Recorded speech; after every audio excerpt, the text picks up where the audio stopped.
I volunteered at the Bishop's storehouse in Worcester today, and that is where I met Harvey. Harvey is in his late 50s, early 60s, a heavy-set man with a weathered face and a cold air about him. He wears suspenders and a plaid shirt under his missionary name tag.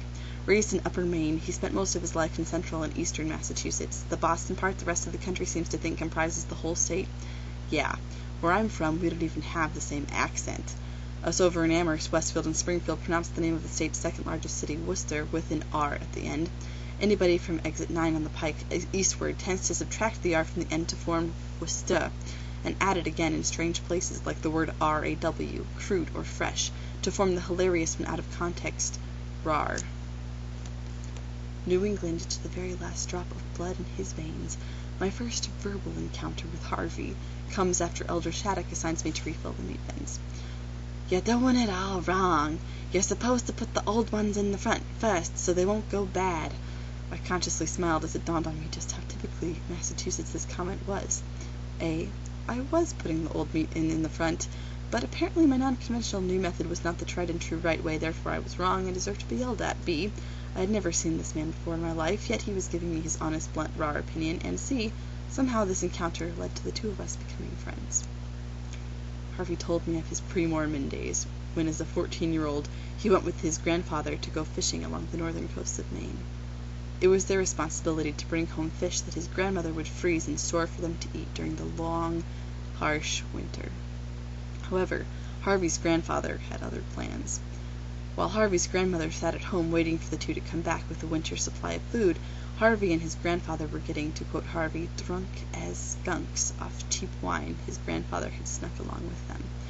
They caught some fish, made a big fire, and cooked them right on the beach, drinking more and more as the day went on.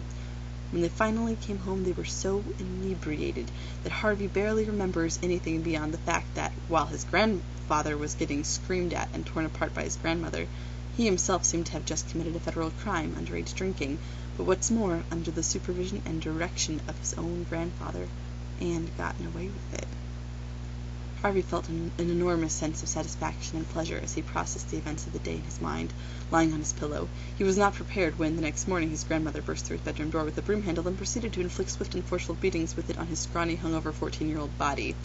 He remembers screaming, "Ah! What are you doing? What are you doing?" and trying to hide underneath the bed frame to escape his grandmother's apparent madness.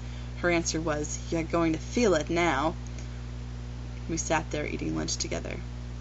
"You like seafood?" "Sure," I replied.